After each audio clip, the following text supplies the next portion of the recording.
පත්තිනි මෑණියෝ දෙවියෙක් වුණේ මොකක් නිසාද? පතිවෘතාව නිසා. පත්තිනි දේවතාවිය යසෝදරාවගේ මාවතේ යන කෙනෙක්. ඉතිමිය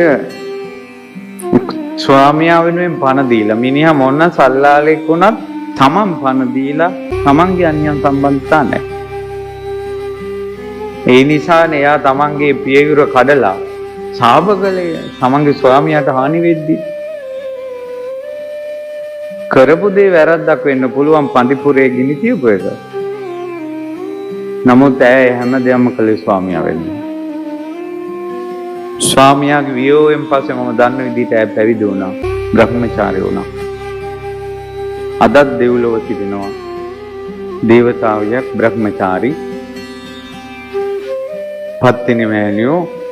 ඇය ඒ පතිවෘතාවටයි බඹසරටයි එන්න හේතුවක් තමයි කියනවා පත්තිනි මෑණියෝ කලින් ජීවිතයක වස්වැසූ සංඝයාට සිවුරු 1000ක් පූජා කළා කියලා. ඒකෙන් ඒවා සිල්වත්. සිල්වත් නිසා ප්‍රබලයි. ප්‍රබල නිසා ලංකාවේ කොච්චර දිව්‍යාංගනාවෝ ඇතිද? ලංකාවේ එකම දැහැමි දිව්‍යාංගනාව විදියට පිදුම් ලබන්නේ පත්තිනි දේවතාව වෙනවා. උතුම් සීලයකට ඇවිල්ලා. බලන්නකෝ. එයාලටත් ඒ චීවර පූජාවේ ආනිසංස ආපු හැටි.